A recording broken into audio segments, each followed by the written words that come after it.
All right. So that is lore equals gameplay numero uno. And now we're going to be doing more with the Ark Starmap. The Ark Starmap, it is in, whoops, wrong one. Don't be looking at my email, folks. Um, the Ark Starmap is an amazing tool, but now we're going to be going to the Galactapedia update for September 2022. And as far as I know, they do these once a month. Yeah, if I remember correctly, they do a Galactapedia update once a month. And what they do is they um, basically are taking the information in the lore that is already written and transferring it into the Galactapedia while also updating it and making it current. And so, if you're looking for citations, if you're looking for the most current information, the Galactapedia is the place to do it. And then if you go to robertspaceindustries.com, apps, and Galactapedia, you can go right there and it will take you to the Galactapedia and you can search all sorts of things. Not everything is in the Galactapedia yet. That's why they do these Galactapedia updates, because what they do is as they update things that are in the Galactapedia or they add things to the Galactapedia from the established lore on the website or on the Ark Starmap, that's what when they do those things, when they update the lore for and bring it into the Galactapedia, that's how it makes it onto these updates. So, ooh, we've got a full length article. Hitbox is one of the UE's most popular game magazines. Interesting. So let's read this. The Galactapedia is also it's a in lore actual thing. The Galactapedia and the is stored on the Ark. It's a repository of information, and the Ark is basically a station that humanity built to basically store store all the known information within the universe that the UE will declassify. And it was sort of a built as an olive branch to the Xi'an because it is open to everyone. Obviously, you have to be lawful to go there, but it is open to everyone. And the UAE has been trying to get the Xi'an to share information with the UAE as sort of the I forget the name. There was an actual act of where they, hey, we're coming clean about all the Mezer area. We're going to open up our records, declassify things. We want to show that we are, yeah, we're on the up and up. Ghost 1800. Ha, good luck with that. Yeah, it's how sincere it is, I don't know. It's a good way of explaining in game of how you'll have access to the Galactapedia, via like your MobiGlass. Something like that. You'll be able to add things to the Galactapedia as you discover them, if it's something new. And it's a good lore way to explain it. But we also know that the UEE is certainly not the perfect governmental organization that they make themselves out to be. Better than the Messers, yes. Perfect, absolutely not. But let's go ahead and open up this full-length article. Let's see how long it is. If it's long, I won't read it all, but let's take a look at it. This is my first time looking at this Galactapedia update. I have read all the lore at least once, most of it multiple times. But the good thing is when they do these updates, they will take a lot of the lore. Sometimes they'll summarize it, make it shorter, but it'll also they will update it to make it more accurate, especially if there's things that needed to be changed.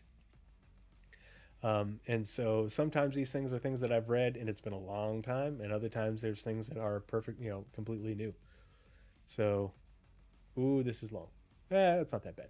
So Hitbox, there are lots of magazines in and different media within within the game's fiction itself. So Hitbox is a gaming magazine managed by C&K Publishing that releases a new issue every standard Earth month. Launched in December 2935, so it's only 7 years old.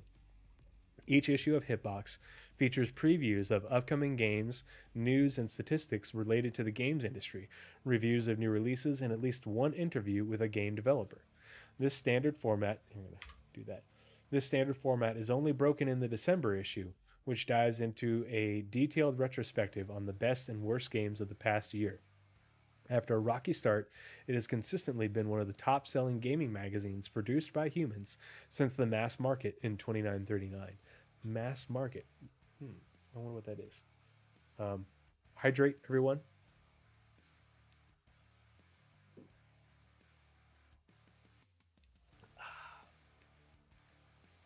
I have my favorite mug filled with 2 beers.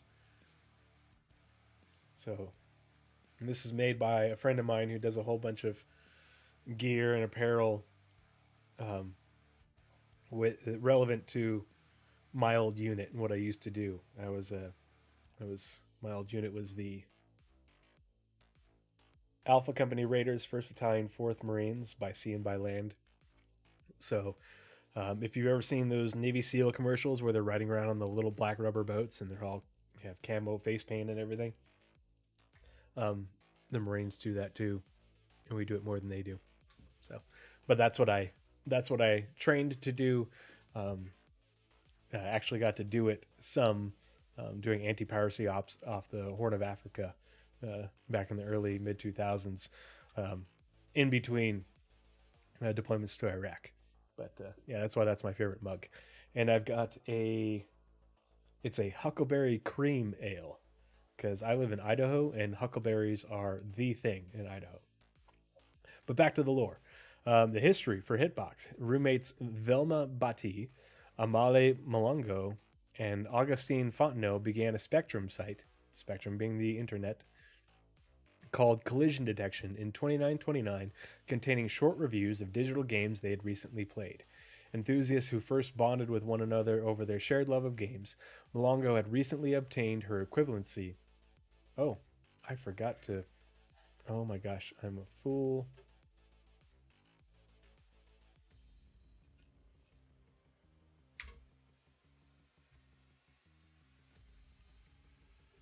Gotta change the window.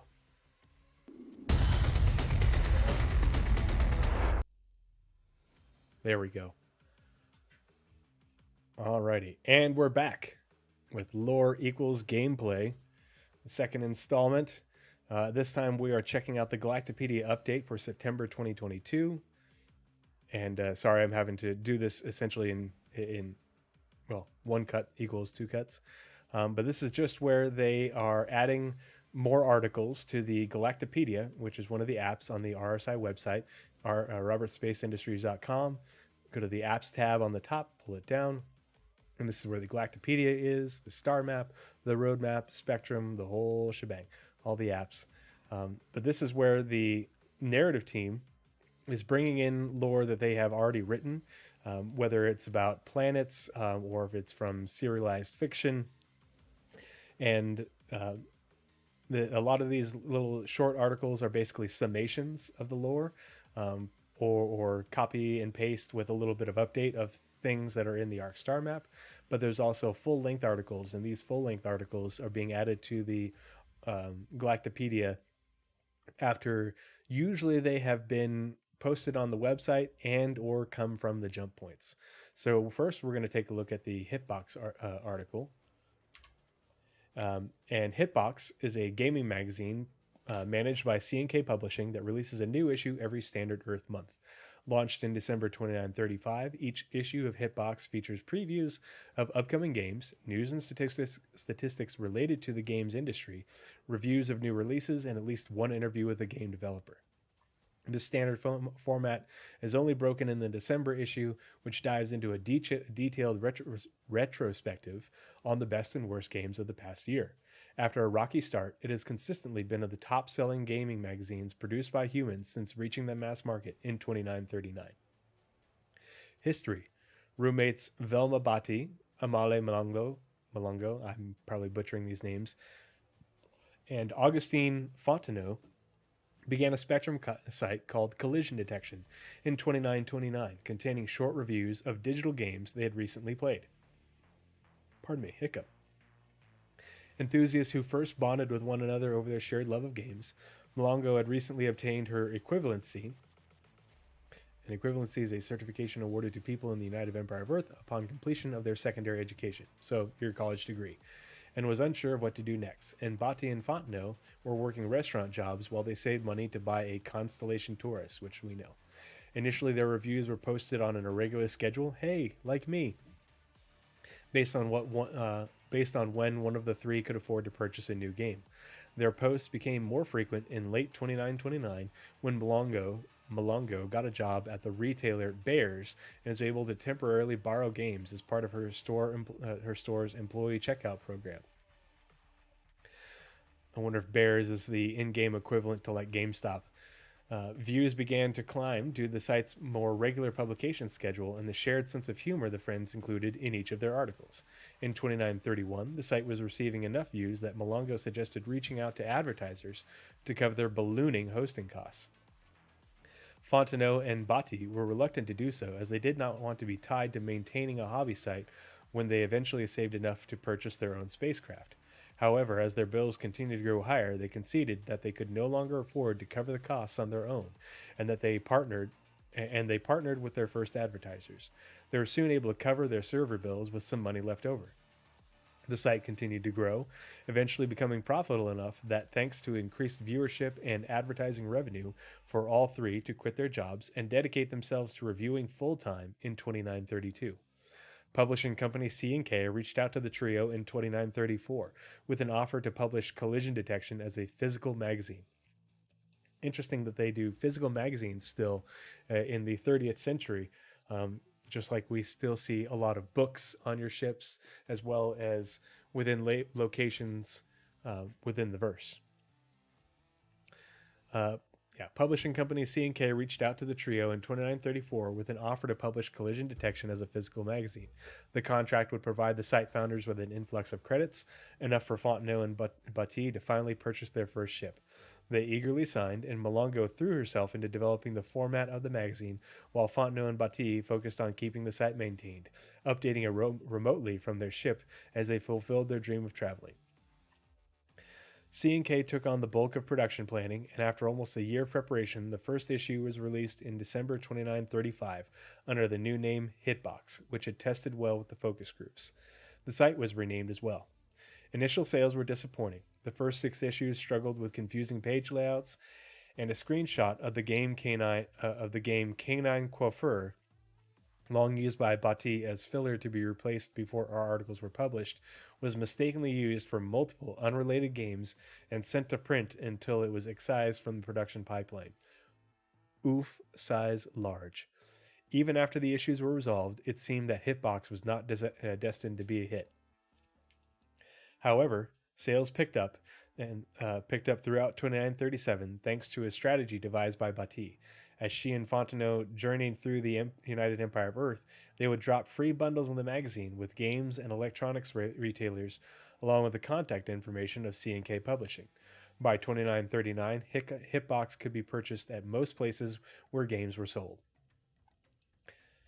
Wait a minute. So, in the 30th century, pardon me, in the 30th century, are we still buying physical copies of games? Do you still have to go to the UAE equivalent of GameStop to buy a game when we have Steam and Origin and the other digital distributors of games right now? Interesting that this is a thing. By 2939, Hitbox could be purchased at most places where games were sold. Malongo remains at Hitbox as editor-in-chief, and Fontenot and Bati contribute reviews and special articles to the magazine and the site multiple times per year. The two married in 2943. Controversy. The magazine in 2941, the magazine was mailed a copy of a lost game titled Meet Me in Elysium. Elysium is the system where the Tavaran are originally from. Ostensibly made by a reclusive team of Tavaran, interesting, who published their work under pseudonyms. Tavaran lore. Nice. Features editor Gavin Joy wrote an in-depth article on the game with interviews from the developers that was published in the March 2949 or 2941 issue of the magazine. And the game was revealed to be an elaborate hoax concocted by Borea, which is Magnus 3, radio hosts Burke and Banyan for the holiday Triggerfish. Hitbox published a written apology signed by all its editors in the April issue, promising to exert more due diligence in the future. Joy resigned. Pardon me.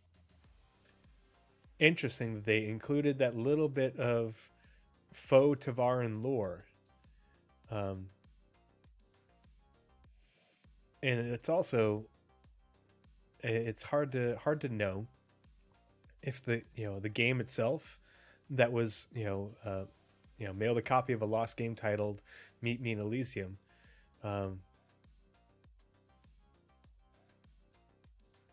So it's probably actually a game, but just not made by Tavaran, but instead by radio hosts Burke and Banyan for the holiday Triggerfish. Huh. I wonder if there's could be any blowback towards the Tavaran or something like that on that. Interesting bit of lore. Interesting bit that they go this deep into essentially a magazine that is in game. How that could be pertinent to gameplay, I don't know. The only thing I can think of is if you've ever played Freelancer, there were things in Freelancer to read that if you read them would give you information on, hey, if you read this, this is a hint that you could go here to sort of it gets you information on, you read this publication, you read this magazine or article, and then it gives you information in order to go to this system to take advantage of something going on within the game. Ghost 1800 says you could see a few issues of them laying around the starports. Yeah, I guarantee you we're going to see them laying around the starports. I'll be looking forward to when these are interactable. You probably won't be able to pick it up and read the whole thing, but you'll be able to pick it up, open it, and go to like a specific article. And sometimes it'll just be fluff and interesting fluff to read. Other times it might be something that could be pertinent to the gameplay. The lore designers are going to be putting these sorts of putting Easter eggs in locations like these publications within the game for players to find. And so if you're just sprinting through the station or a starport trying to get where you're going, and you don't stop to smell the roses or read Hitbox, you might miss out on information pertinent to your gameplay. But let's get back to the Galactapedia update and the short articles. So we're going to open up the Nexus system article, and real quick before we do that, we'll pull up where Nexus is on the star map. Nexus is a very interesting system. So it takes you directly to it. We'll zoom out. So just for context, the Nexus system is called the Nexus system because it has 1, 2, 3, 4 large jump points. 1 to Min, 1 to Ellis, 1 to Cathcart, a pirate system, and 1 to Hades. And we'll get more into why that's important here in a second.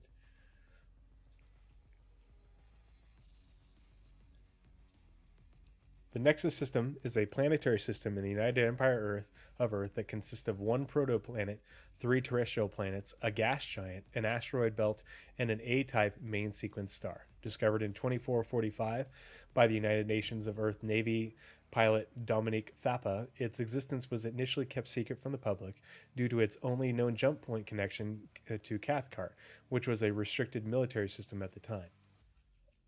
After terraforming Nexus 4, the UNE suffered a budget shortfall and was unable to continue development of the system. As a solution, the mining rights to Nexus were sold to the Hathor Group in 2468. After the company strip mined a large portion of the system and extracted all they could, they left in 2672. Over the course of the next several decades, Outlaws took control of much of the abandoned infrastructure and began using the planet Lagos Nexus 3 as a base of operations. Following the events of the now infamous Keller's Run, the UEE Navy launched an operation to reclaim the system in 2931, which is still ongoing. So Nexus is going to be a very interesting system in that it is a UEE system, but still very lawless. There are pockets of UEE control via the UEE military, likely the advocacy, and maybe even a local system militia or something. But the criminal elements are still vying for control within Nexus and are still firmly entrenched within Nexus. So it's going to be a very dangerous system to be in, but it's also going to have safe havens within it that you can sort of retreat to, get arms for. It could also be a very worthwhile place, albeit dangerous, for delivering weapons and supplies to for the UE's ongoing conflict against the lawless elements within the system. So they basically are doing the entire Nexus system is being added to the Galactapedia. So let's open up Nexus 1. Nexus 1 is a protoplanet in the Nexus system, UEE, with an orbital speed of roughly 47 kilometers per second. It completes its circuit around its sun in 164 standard Earth days. Because of its dangerously high surface temperature, it has largely been left alone by surveyors. Its black and reddish outer crust is known to contain a large concentration of carbon.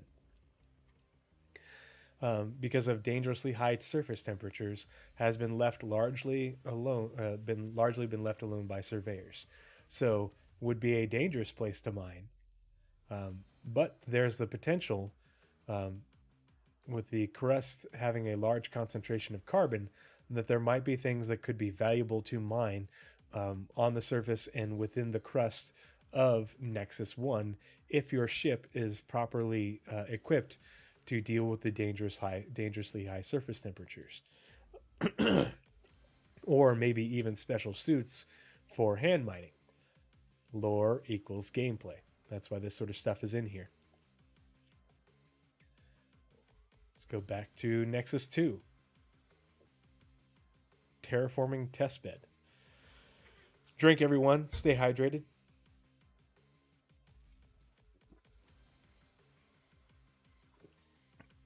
That's good. Nexus 2 is the second planet from the sun of the Nexus system in the United Empire of Earth, a world with a dense, nitrogen-rich atmosphere. It was used by the then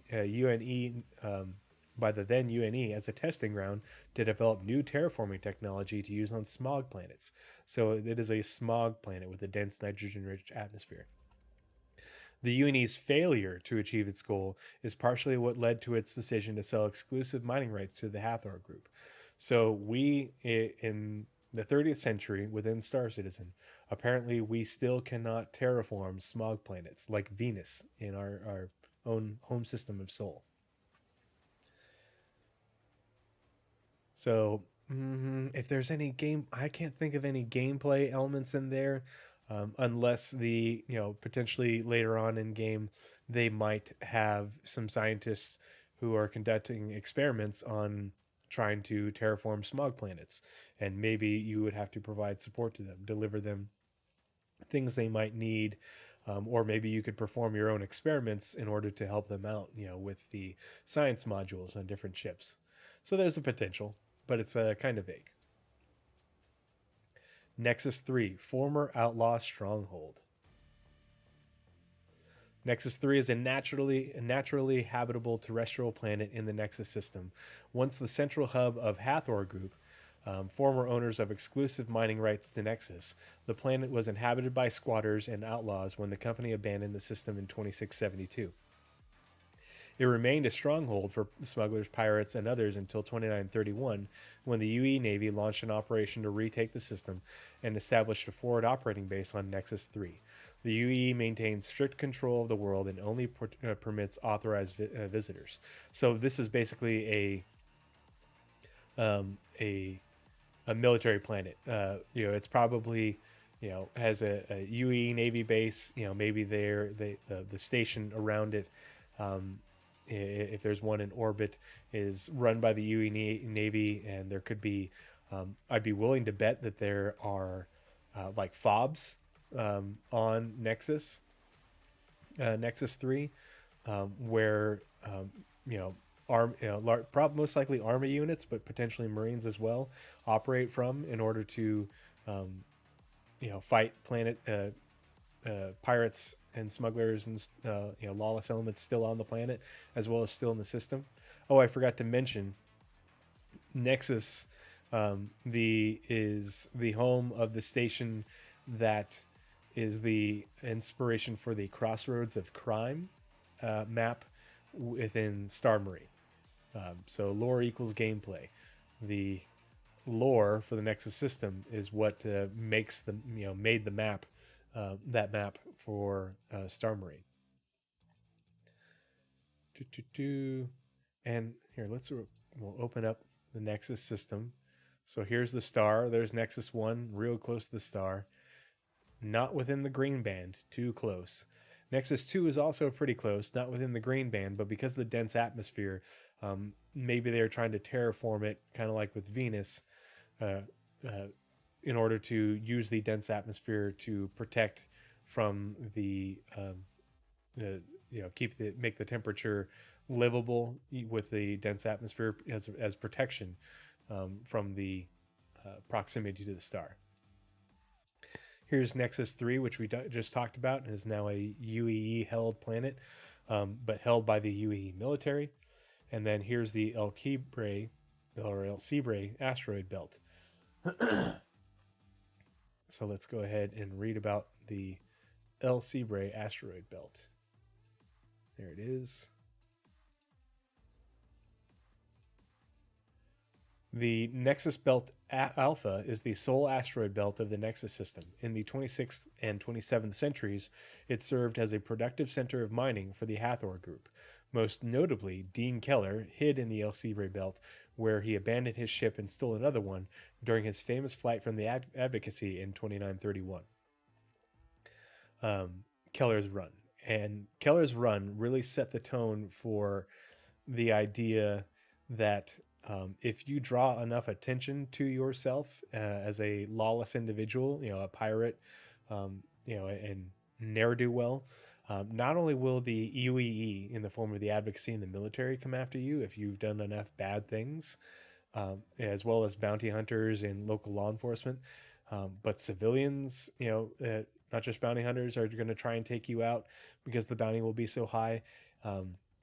And then pirates and other lawless individuals will want to take you out because of the attention that you are attracting to their operations. That is, basically the summation of Keller's Run. It's actually a really interesting piece of lore, but it's really sets the tone for this is the environment that you will live in if you're a pirate. And you can do bad things, but you're going to need to lay low so you don't attract too much attention from all sides, essentially. I imagine the El Cibre belt probably doesn't have a lot of mass things to be mined as far as easy to find. When you go in and you do industrial scale mining, like what the Hathor group is doing, they probably, you take most of the stuff that is profitable and that it is easier to find and reach and access and make use of with your industrial scale operations, but the smaller but more valuable and harder to access things wouldn't be as profitable with the effort. So you might still find kind of like the Akiro cluster in Pyro, you might still find more rare and valuable minerals and metals within Nexus Belt Alpha, the El Cibre belt, but just not in high volume. There's the El Cibre belt. Oh, and here let's zoom out. So the Nexus system is 11 AU. It's slightly smaller than Pyro, still just over double the size of Stanton.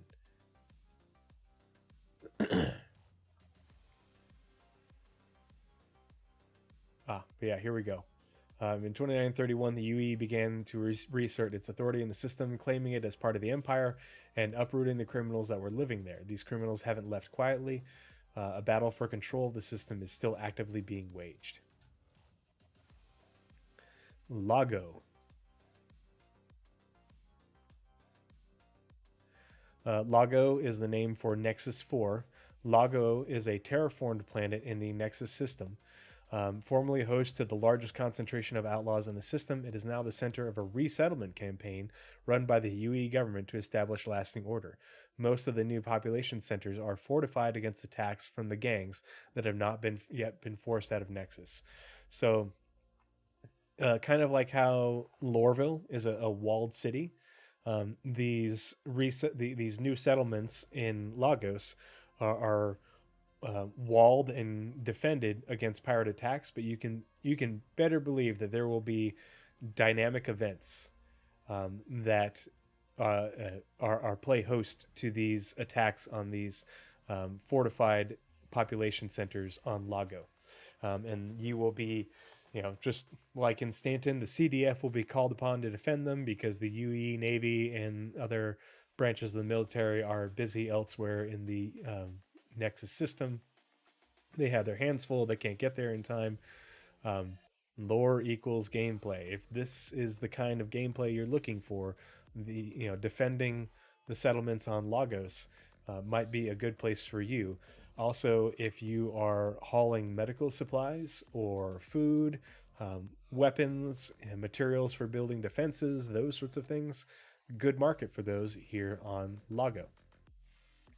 And it's also a habitable world, so that's interesting. Let's go back and Nexus 3. Nexus 3 is also a habitable planet. I don't think it's mentioned if it was terraformed. Yeah, naturally habitable terrestrial planet. So there's two habitable worlds in Nexus. One was terraformed, Nexus 4, Lagos, and one was naturally habitable, like Nexus 3. And let's go back into the Nexus system.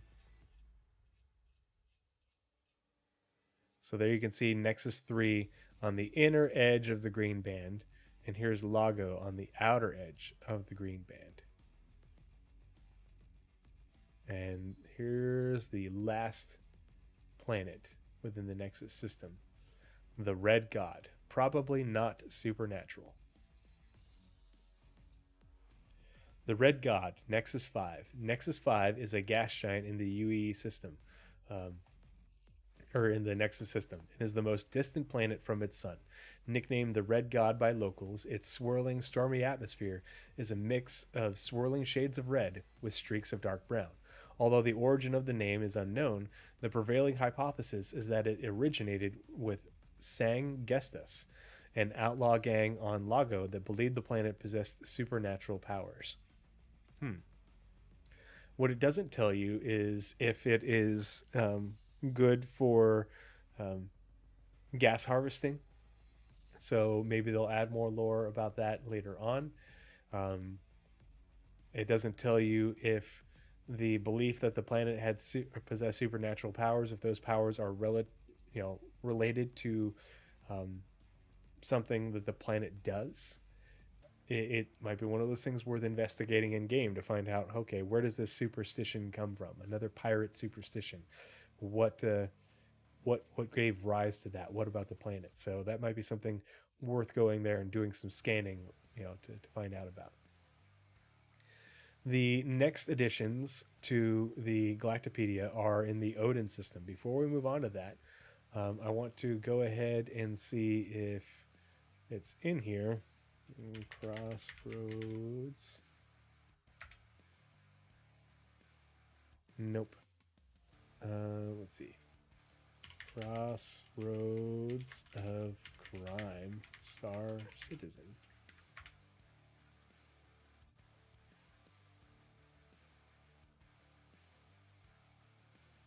Here we go.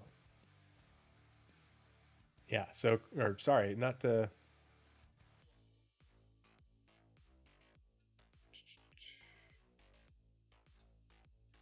let's see. So it's a Crossroads of Crime is the theater of war scenario. Um, Crossroads of Crime is a historical battle in the Nexus system between the notorious outlaw game, the Supreme, and an elite UEE advocacy tactical squad. The advocacy are trying to kick the Supreme out of one of their gang's strongholds. Rather than giving up, the Supreme would rather see the whole stronghold destroyed and the advocacy along with them.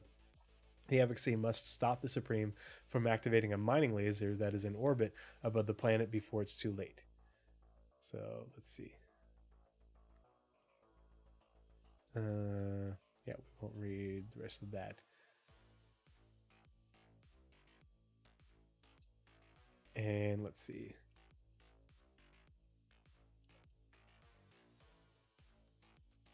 Here we go. Echo 11 and the two maps within Star Marine are both in the Nexus system and are the lore for them is established in the game. Ionic Force, thanks for joining me, buddy. Thick booty call lore. Yeah. I am now on to the Galactapedia update.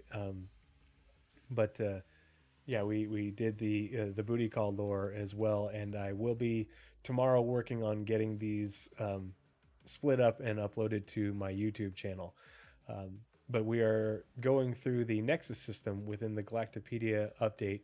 And before we move on to the Odin system, we're just looking at the two Star Marine maps that are related to the Nexus system. Because both Theaters of War, the Crossroads of Crime scenario, as well as the map OP Station Damien and Echo 11, all three of those are locations within the Nexus system. And so the biggest way that I can see the lore impacting lore equals gameplay is if you know the lore surrounding these maps, you might be more familiar with the layout. You might be more familiar with ways to seek victory later on, or it's just fluff for hey, this is why this map is here.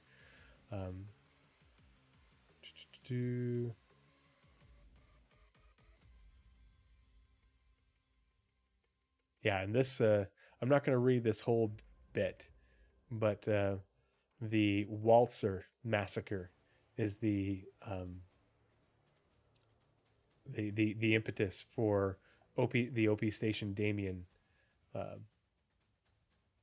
map, and the Marines actually had to retake this station, but it's a comlink. If you even just Google the Waltzer massacre, it should come up. It's one of the Spectrum dispatches that you'll see on the website. But it's actually a really good piece of lore. And maybe eventually I'll work my way back and read these older pieces and talk about how they might influence the gameplay. But OP Station Damien is in Nexus. Crossroads of Crime from Theaters of War is in Nexus. Echo 11, the other the second map in Star Marine, is also in the Nexus system. And yeah, it's a station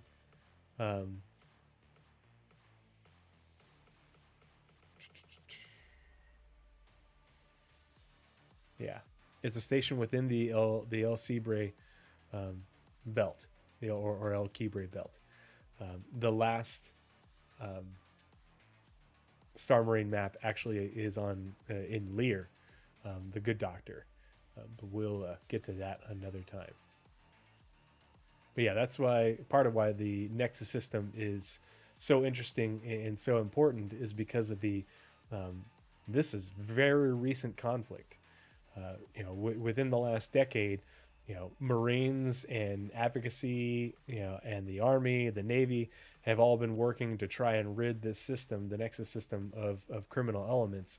And they've been duking it out in there, and they're still fighting. This has been ongoing for almost a decade to try and secure this system, while they actually are bringing in civilians to resettle currently just Lagos, but then the other habitable planet is essentially a secure military you know planet, where FOBs would be, forward operating bases. So interesting system to visit. Now let's move on to the Odin system. The Odin system we should all know about to some extent, because the Odin system was shown off in the Squadron 42 vertical slice back in 2017. Drink, everyone.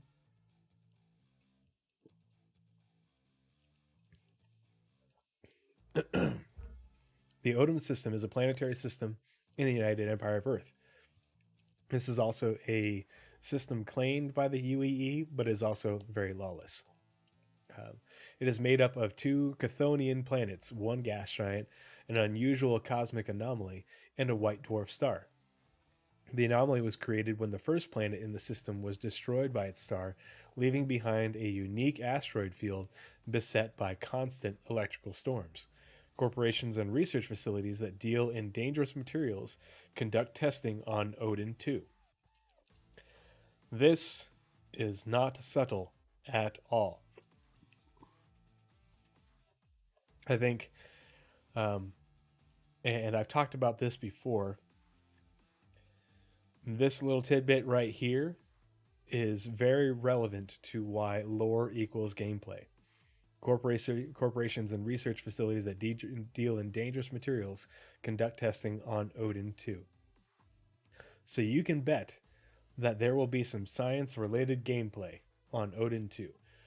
Whether you are just supporting the research and testing by maybe taking rare materials or rare items there needed for the testing, or maybe you are partaking in that testing yourself with your own science facilities aboard your Endeavor, or something of the like. I don't think that this is subtle information at all about what goes on there. Regardless of what sort of gameplay, whether it's the hauling or involved in science gameplay, I think that this is going to be pretty pivotal. But it's also part of the reason why the UEE is interested in securing the Odin system and protecting it from those lawless elements, because I imagine there is some super secret UEE DARPA equivalent research going on here that they need to keep secure, keep out of pirate hands. The other thing that is important about the Odin system is, and we're going to pull it up. And again, this is lore equals gameplay, folks. Because the lore of the Odin system is what makes it very important. So not only are those research facilities there, those dangerous research facilities on Odin 2, far from the core of the UAE and the habited planets, but Kellogg, the home of Quarterdeck, is right here. Kellogg is also a protected system in that there is a planet there with a developing species. So the UEE military, particularly the Navy, protects the system. You also would have the advocacy there, and whatever the UEE correctional department would be there. But Quarterdeck is that max security, super max prison planet. It's an entire planet that's a prison, is there. And so the UEE doesn't want pirates having free reign in Odin to come in there and break out their buddies in Kellogg. And they also don't want pirates, having free reign in Odin, preventing the worst criminals in the verse from being transported to Kellogg. Because Kellogg only has the one jump point from human-controlled space, since Virgil is no longer controlled by humanity. We used to control Tiber, we used to control Virgil, but now the only way to get to Kellogg from human-controlled space is via Odin. And so it behooves the UAE to protect Odin and make sure Odin is safe ish. The other thing that is important about Odin's location is not only do you need to go through Odin to get to Kellogg, but you have to go through Odin and Kellogg to get to Kronos, because Kronos is where Synth World is. So you better believe that there's lots of very expensive stuff and lots of important materials being shipped through Odin and Kellogg to Kronos, where they're building a damn planet. The good thing is the jump points from Virgil and Vector to Kellogg are both, they are both medium jump points. So you can bring in smaller Vanduul capital ships through there, raiding parties, but you're most likely not going to have Vanduul king ships and massive Vanduul fleets coming through into Kellogg. Also, not a lot for them there. So that is a lot of why the lore around Odin is so relevant to its gameplay, because if you're hauling super dangerous prisoners in your ship that has prison cells, whatever ends up whatever ship that ends up being, because I don't think it's just going to be the Cuddy Blue, and you're not going to be driving flying your Hawk all the way from UE space to Kellogg, but you're going to have to go through Odin to take your inmates to Kellogg. If you are trying to if you have a contract to rescue a criminal because you yourself are a criminal, Odin might be the place to do it before they make it to Kellogg. If you are taking valuable materials and or transporting scientists to Synth World, you'll have to go through Odin to get to Kronos. So that's the part of the gist of why the Odin system is so important. I'm going to close these extra tabs. So back to the Galactapedia update. Let's see. Yeah, we read that. And Gaini, former moon of Odin 1. Gaini is actually on the progress tracker. Gaini, Odin 1A, is the former moon of Odin 1. After Odin 1 was destroyed, it slipped into a stable orbit around the system's sun, close to its parent. After Odin 1 was destroyed, Gaini slipped into a stable orbit around the system's sun, close to its parent planet's remains. It has a breathable atmosphere and was the home of many fracking operations and gas refinement plants until tectonic instability forced the companies to leave. And so towards the end of the vertical slice is where you see that asteroid and debris field that is around that moon. That moon is Gaini. And when you fly, you see them fly down to the end of the vertical slice down onto that moon, and you see all those facilities and around those canyons, and that's where he lands. That planet actually has a breathable atmosphere, but that's why those facilities are all damaged, because of tectonic instability. And that's why it's been left to pirates. But you can imagine that there's all sorts of things to find on Gaini.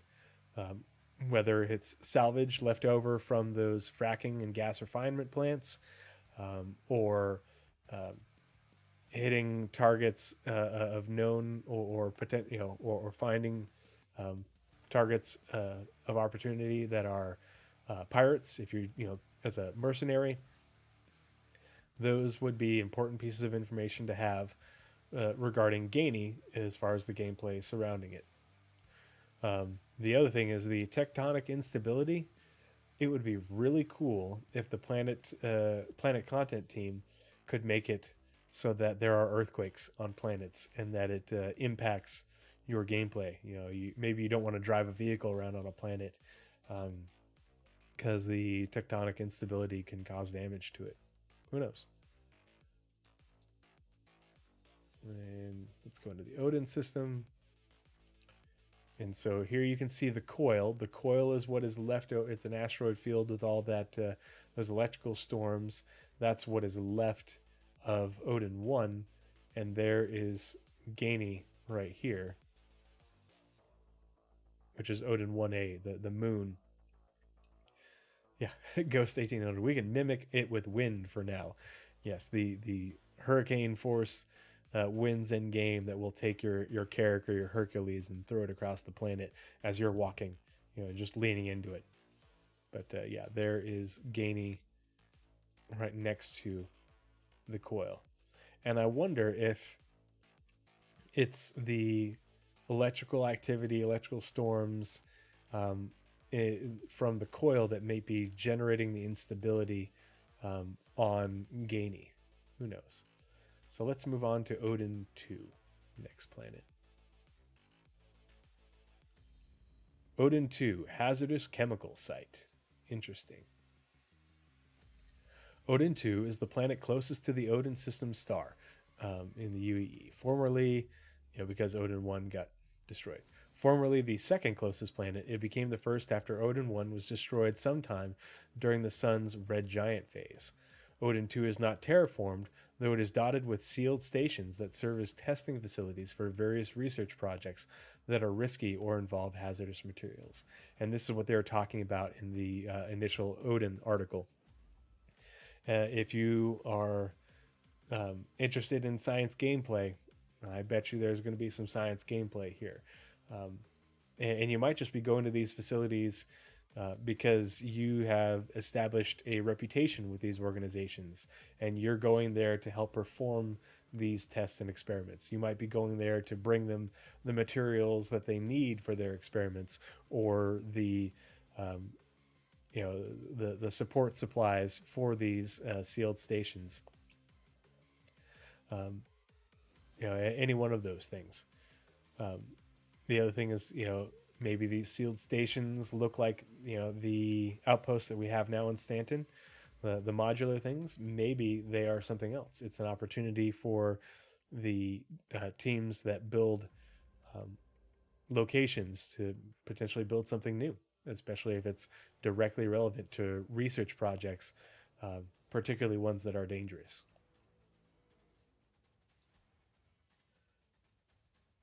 Oh, let's see. Vili. What is Vili?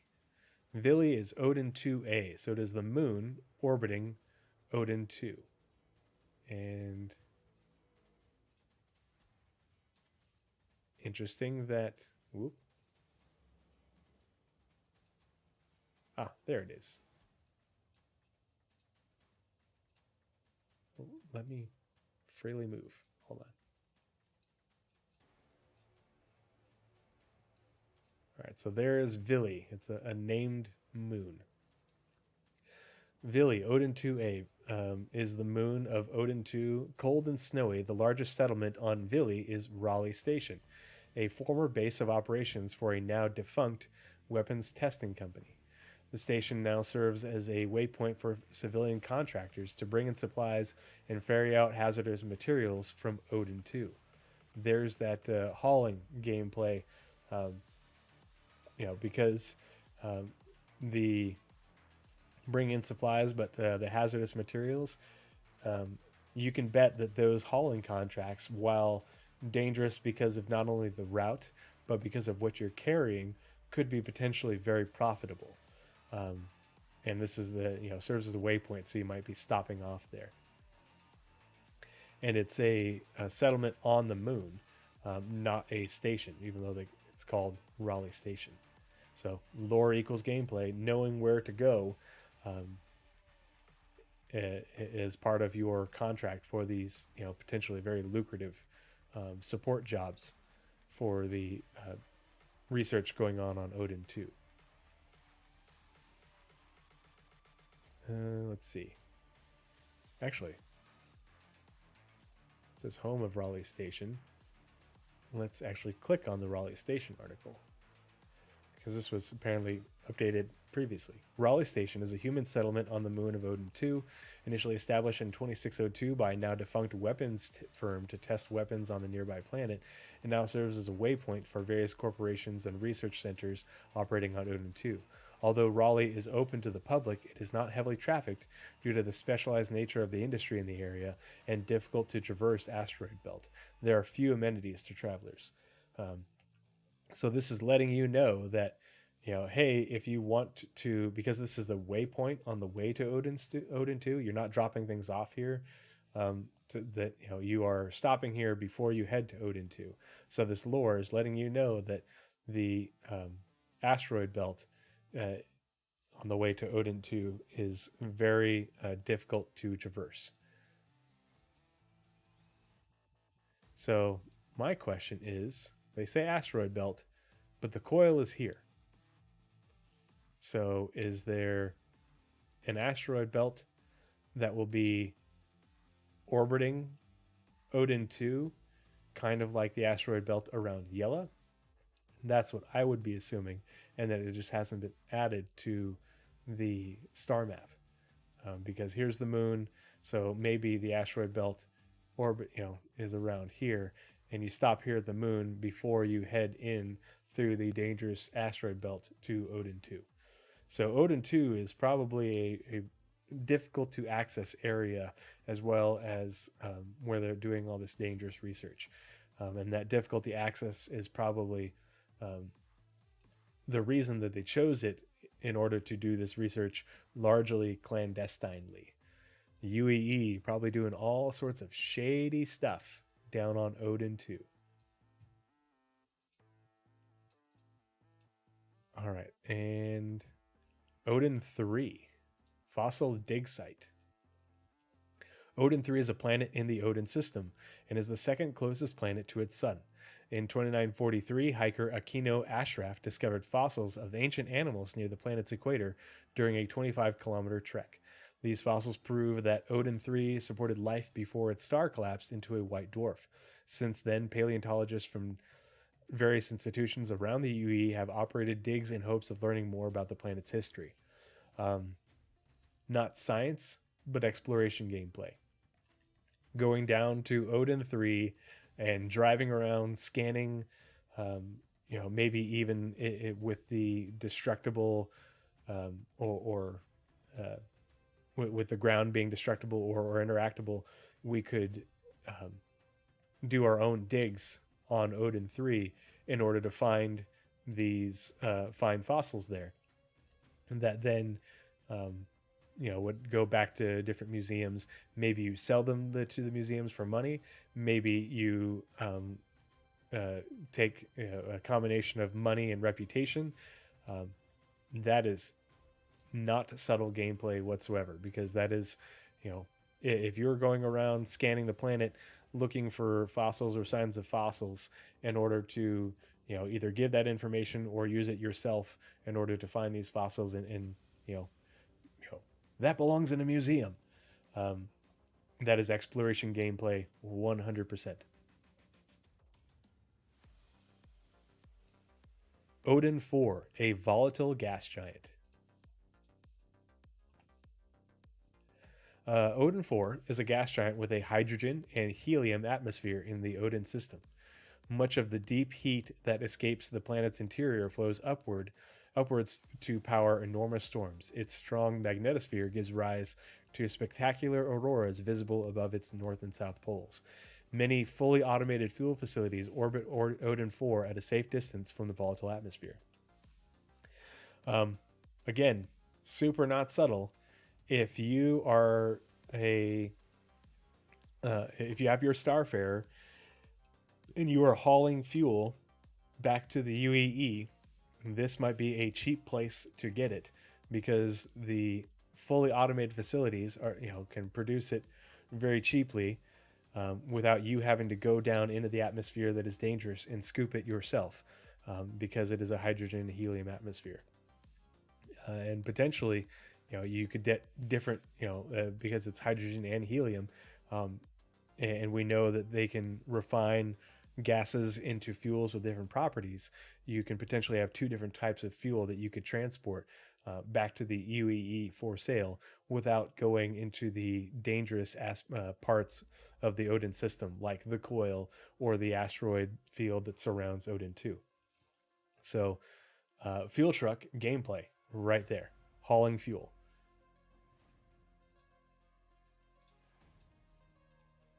And that is it for the Odin system. Now we're going to go on to the Retor system. And ironically enough, Retor system being essentially the in-game home of all things knowledge and lore beyond the Ark itself. So let's go ahead and close that. We'll pull up the Retor system. And again, in conclusion, here is the Odin system out here on the far corner of the UEE in the only safe route to Kellogg, the home of Quarterdeck. And it's a protected system itself because there's a developing species, but also you have to go through Odin to go through Kellogg to get to Kronos, which is where Synth World is. Last little bit of tidbit information: the Tavaran diaspora, the Tavarans who don't want to live within the UEE, live in Branagh. There are Tavaran settlements in the Branagh system. So if you want to meet Tavaran, that aren't part of the UEE, this is where you go. And for people who think that Odin is where we are meeting the Vanduul, I highly doubt it. That's why I think that we do see the Vega system in Squadron 42 and or Oberon, simply because I don't think the Vanduul, who attacked Vega via a large jump point, who attacked Oberon via a large jump point, who attacked Orion, Tiber, and Virgil through large jump points. I don't think that they would be attracted to Kellogg and go through, take medium jump points from Vector or Virgil through Kellogg, then to Odin. That's just my thoughts on that. So let's find Retor. Rhetor, as in rhetoric. And let's zoom back out and see where the Retor system is in relation to the rest of the star map. So the Retor system, if I remember correctly, was discovered fairly early, after the Croshaw system. Croshaw being, I think, the first system that it was the first system discovered by humanity, the first jump point. But Retor has a large jump point to Croshaw, so it's a short hop to, relatively short hop to Earth, very much within the core of the UEE.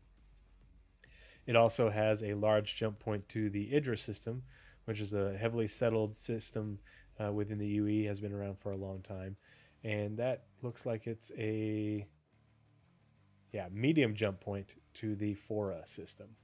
So let's get inside Fora and then open up those articles. Retor.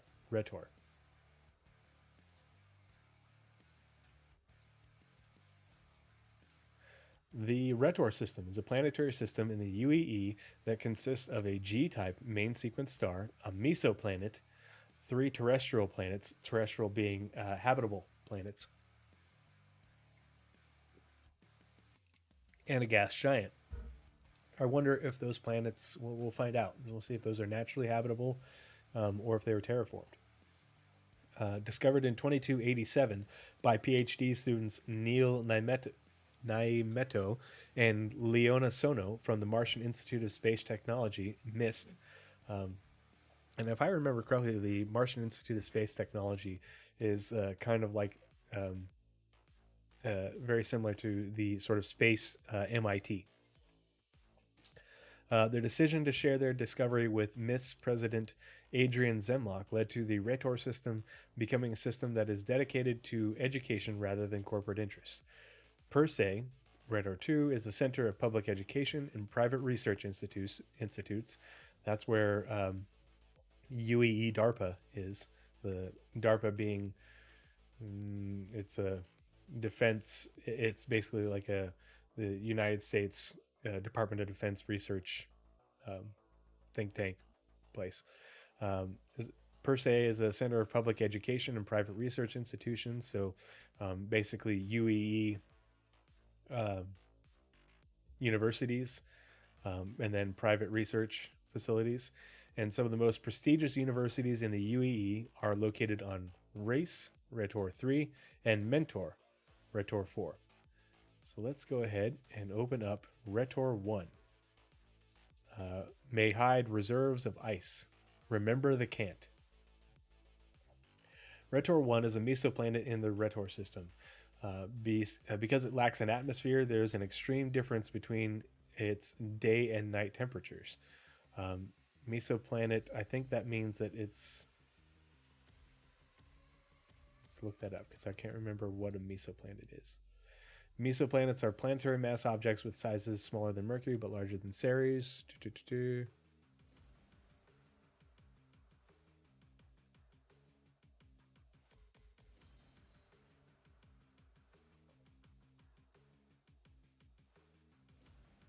Hmm. So no atmosphere, which is the lack of atmosphere is why it's um, hot and cold. Nothing to hold it in, nothing to protect it from the sun. Despite its extreme daytime heat, there are patches of water ice on Retor 1, generally located on the floors of deep craters around the North Pole. I'm not sure if that is just fluff information or if it's somehow relevant to potential gameplay. I can't think of anything other than maybe ice harvesting, um, if that ever becomes a thing. But we'll find out eventually. Let's look at Persei, which is Retor 2, where public and private education meet. Persei is the second planet from the sun of the Retor system. Soon after the system was discovered in 2287, surveyors identified vast deposits of rare elements in the crust. Interesting. The United Nations of Earth government used profits from selling the mining rights on Persei to fund the terraformation of Retor 3 and Retor 4. So Retor 2 is likely to have been naturally habitable, whereas Retor 3 and 4 were terraformed. Land not used for mining was set aside for the state-run University of Persei. Today, Persei is home to many research public and private is home to many public and private research institutions, most notably the University of Persei Analytical Research and Quantification Center. So let's go ahead and open up that article real quick. The University of Persei Analytical Research and Quantification is a research center headquartered on Persei, sponsored by the UEE. Yeah, UEE DARPA. The researchers at UPark work largely on classified projects for the benefit of the UE military. Due to its connections with the UE government, public access to UPark is strictly controlled. So public access is strictly controlled, but you better believe that there would be contracts if you have the reputation with the UEE and potentially direct reputation with UPark to bring them valuable materials, things that they need for their classified research projects. Reese, or Rice, not sure how to pronounce it. University Central.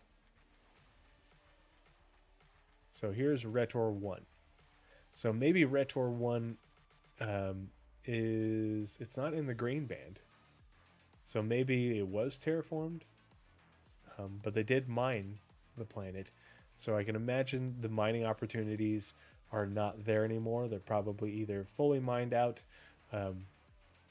or if there is stuff still available, it would probably be mining under contract for whatever, most likely Shubin holds those mining rights. So here's Retor 1 within the green band, not in the green band on the interior of that. And then here's Persei, Reese, and Mentor, the other three planets that are all habitable within the Retor system. And I think all three of these were terraformed. Let's find out. Persei, Reese, University Central. Reese is the third planet from the sun in the Retor system. Wait a minute. No, Retor 1. Sorry, my apologies. Retor 1, not habitable. That's the one, the mesoplanet. Persei, I think, is probably naturally habitable because they didn't talk about terraforming it. And then Reese and Mentor were both terraformed. Retor 3, and 4. So Retor 3, Reese is the third planet from the sun in the Retor system. The majority of Reese's population are either students or faculty of the many universities on the world's surface.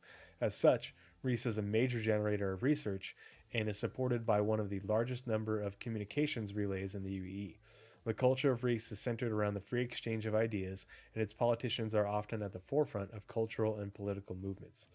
Um, so, big gameplay here, data running.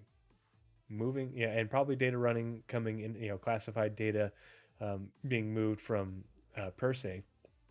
But there's also going to be a lot of, bring information to and from, to the communications relays to and from, out to other systems, especially if it needs to be transported by ship via instead of by probe.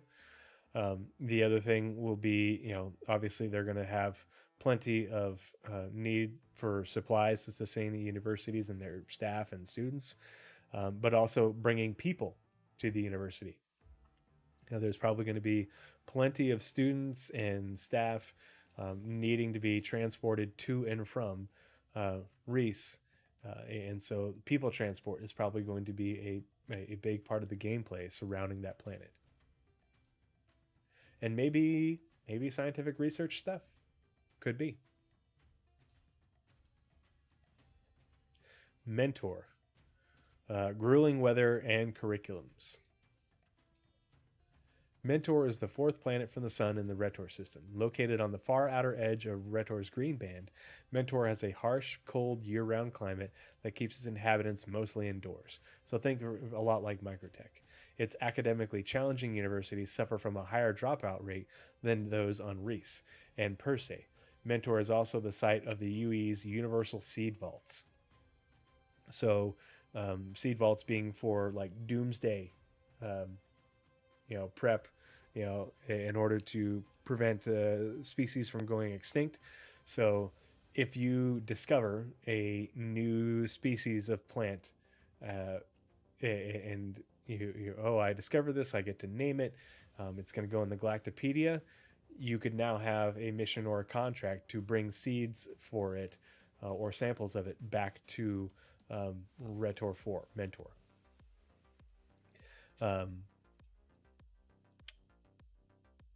I would say that Mentor would probably be very much the sort of Ivy League schools, the private universities. They cost a lot of money. They're very rigorous, and as far as gameplay beyond that, I think the most obvious thing besides hauling there, moving people to and from, would be exploration gameplay as far as discovering new plant life on planets in the verse, or just gathering new samples for them. All these things are going to basically have, hey, this is what we do. We need you to go out and find this. We need you to bring back this. The Star Citizen version of collect, 5 of these plant and bring them back. Retor 5. You could get lost in its colors. Sun of the Retor system. Its multicolored atmosphere and swirling storms make it a popular destination for tourists, pilots, and students from nearby planets. Reportedly, students from Mentor are known to take the hallucinogenic drug maize and stare at the planet for hours to de-stress, especially during exam season. Mentor being the one with the more difficult Ivy League universities. So this gives you a lot of stuff regarding gameplay for not just the gas giant here, but for the whole system. So, I should have thought of this sooner. College students bringing drugs, maize, a hallucinogenic called maize, but whatever might be the drug of choice for that particular hell week, to the colleges, smuggling in drugs to the universities, bringing in booze and pizza, by the whole seaful. The relevant gameplay directly to Retor 5 would be tourism. And so bringing people on your ship that is made for transporting people with lots of windows, maybe your Genesis Starliner, um, various Origin ships, whether the large and small, depending on your clientele, to go look at basically get an up close and personal look at this gas giant. It doesn't tell you if it is suitable. Oh, got a bug on my screen. It doesn't tell you if it's suitable for gas harvesting, likely, but maybe the composition of this gas giant doesn't make it as amenable to harvesting for fuel. We don't know, but the very obvious lore equals gameplay out of this is tourism, and then for the rest of the system, hauling, smuggling of drugs, particularly maize. So that's interesting. And that is it for the Retor system. So let's back out on the star map.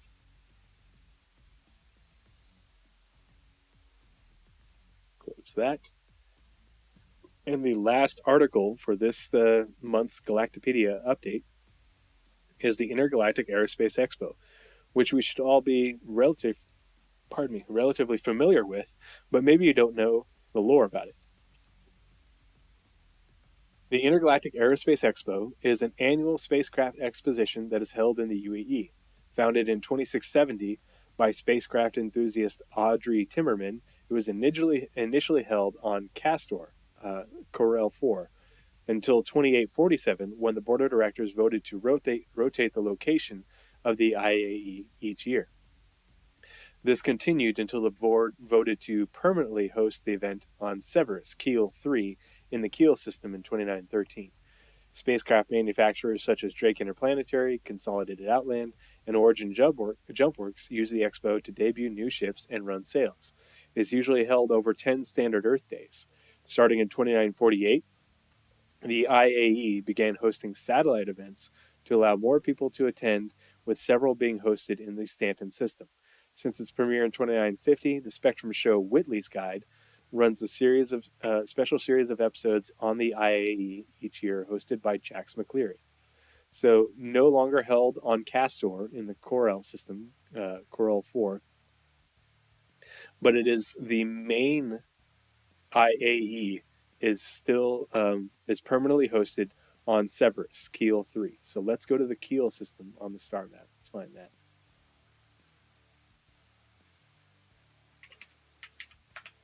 So this is something to me that would be pretty interesting because we think of IAE as interesting and fun and big in game now. Those are satellite locations. Imagine what the permanent location, the big one, looks like in the Keel system. So here is Keel, and Keel is a system that is fairly close to the border with the Xi'an. It is beyond Hadrian's Wall, Hadrian system, the old Hadrian's Wall. It is still within the UAE, but is pretty close to what used to be the old Perry line. So let's go here to Keel, and they said that it is hosted on Cerberus over here. So here's the planet Cerberus. Whoops. And there's its moon.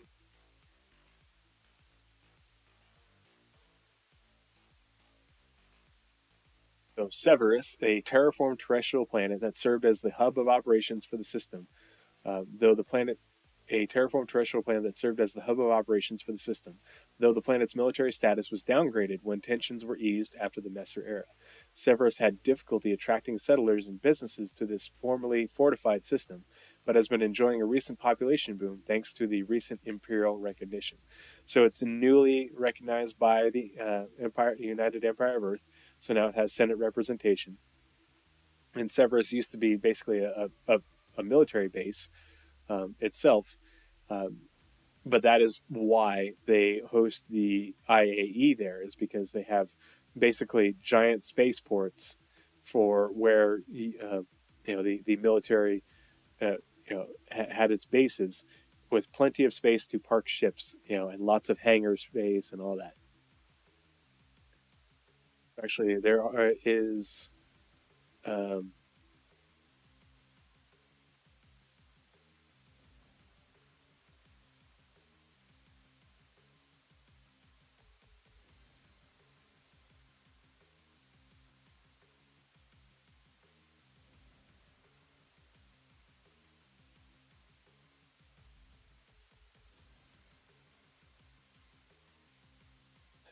let's see, Air City. One of these articles for Severus, I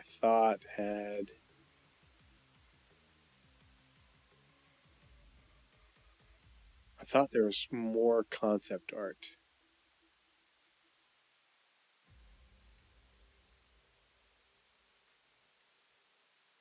for Severus. Maybe I am wrong.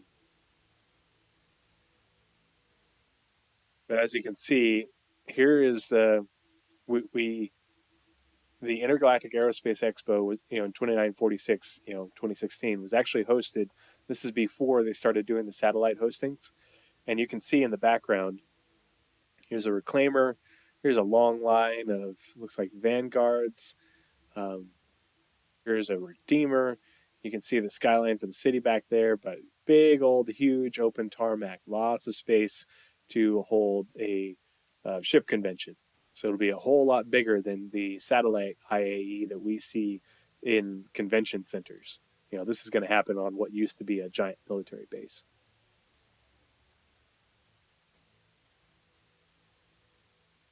And you can imagine, because IAE is an in-game event, that there will also be lots of opportunities within that in-game event for profit. Not only just to go and look at ships. I can imagine that ships, if you go to IAE when ships are on sale, the ships might be cheaper to buy when they're on sale in game, at IAE versus at other locations. Um, Along with equipment like you always see the weapons and components could also be on sale there. And so it might be worth the trek. It might behoove you to go there and buy your ship that you've been wanting in game there.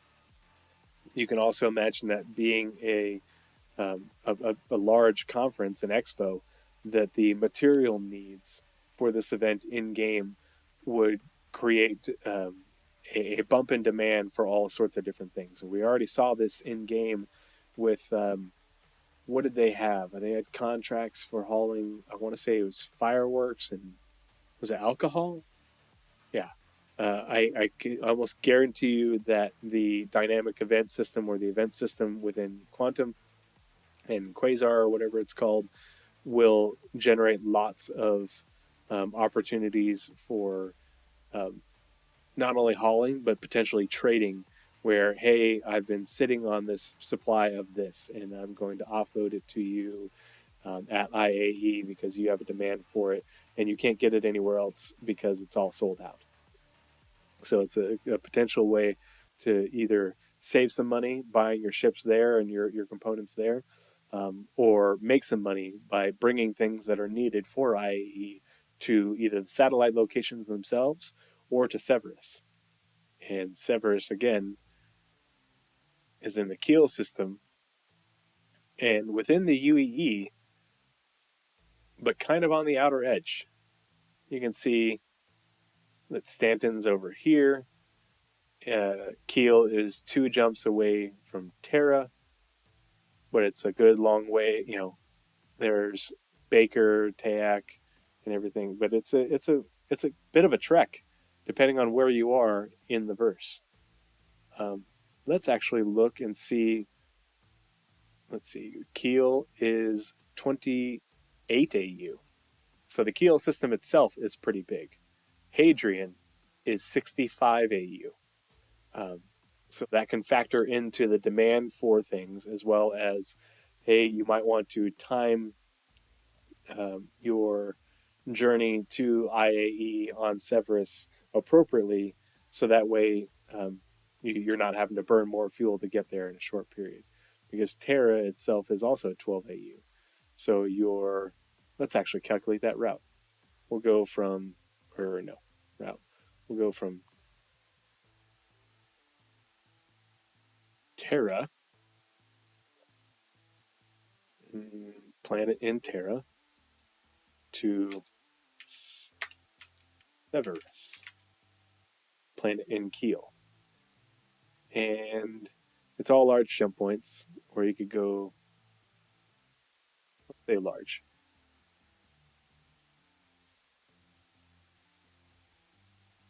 Oh no, the star map crapped out. Reload it and we'll try it one more time. And if it doesn't work, we'll call it quits.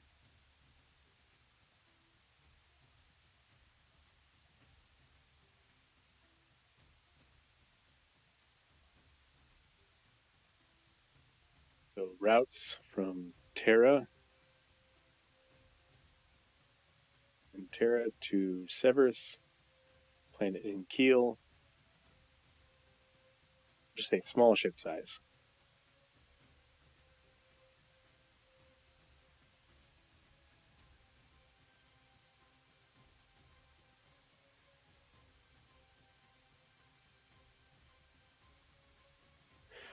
Okay, it's saying if you go through Goss. Okay, so Terra to Goss, Goss to, like, it would be, let's just watch that route. So view route. So you leave Terra, you go to the Terra to Goss jump point. It's 2 AU. Oh, that's a very close jump point. Oh, that's why it's short. And then from Goss to the Osiris jump point, only 5 AU on that jump. So even though the systems along the way are larger, where the jump points are positioned, it's a relatively short route. So then Goss to Osiris, Osiris to Baker, only 1.7 AU jump. And then from Baker to Keel, 8 AU. And now you're in Keel, and from the Baker to the Keel to Baker, or Baker to Keel jump point to Severus itself is only 1.8 AU.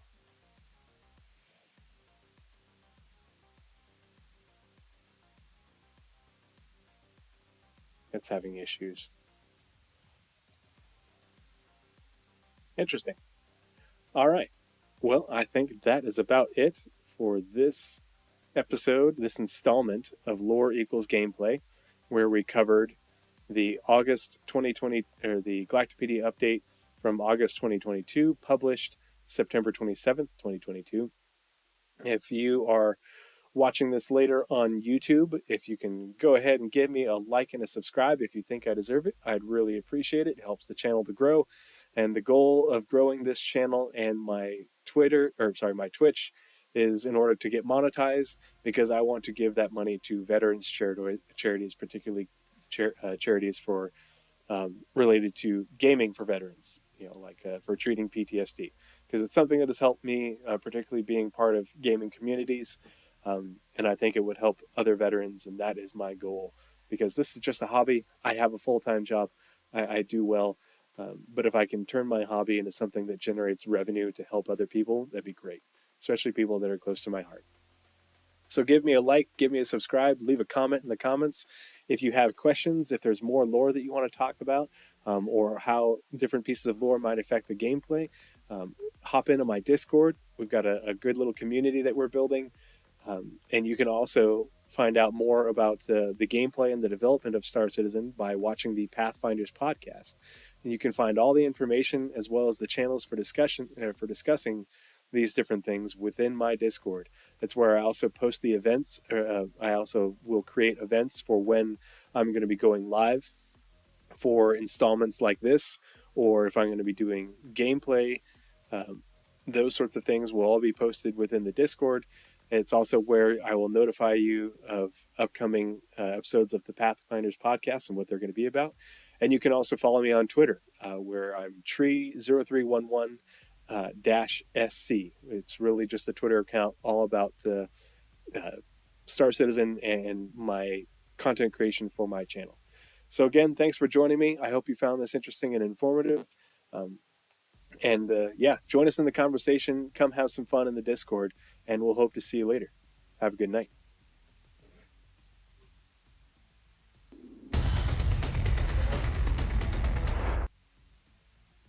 Alrighty. If you are still with me, it looks like I've got two viewers. Ghost 1800, I think you've been around the entire time. Thanks, bud, for hanging out. I really appreciate it. It's been interesting chatting with you, and I hope you've found this informative and interesting. If you have any other questions or anything else you want to talk about, you know me. I'm always in the Discord or over in Paul's Discord on Astropub. It is 10 o'clock and it is time for me to go spend some time with my wife. Hopefully, she's still awake. But I will be back online tomorrow. I'm going to work on uploading these two episodes as well as getting the last two Pathfinders episodes uploaded to YouTube tomorrow and Saturday. So that way I can get that going. And I have to start downloading the old episodes of Pathfinders from Nazareth and then uploading them to my YouTube. So that way the entire collection will be there and organized into playlists. I'm also hoping tomorrow and or Saturday, I had tried to stream where I was practicing the vector hold mode for doing really cool smooth landings. It didn't work out because my video card was overheating. I've since repasted and re the I repasted and repadded the entire card, everything on it, and it had a huge improvement, massive improvement. I don't know. I think the paste that I had repasted with before wasn't as good as I hoped it was. So I went ahead and got Grizzly Cryonaut, and it's doing a lot better. So I'm hoping before I leave for work on Sunday, I'll fly down to New Mexico on Sunday afternoon, evening, and work from Monday morning until Thursday afternoon, and then fly home. So I'm hoping to get that done on Twitch, get some practice in with the vector hold mode landing, particularly with my Valkyrie, and get that do it live on Twitch and record it for upload to YouTube as well. And I have shared that video in my Discord in the Star Citizen Guides channel, I think. But I'll put it in there again or for the first time if I hadn't before. But it's super cool, super interesting. And we watched the video and we talked about it. And then as soon as I tried to start actually doing it, live on Twitch, my computer's like, nope, too hot to handle. So yeah, if you're still with me, no need to hop in the chat. I will talk to you later. Thanks for everything, guys, and you guys have a good night.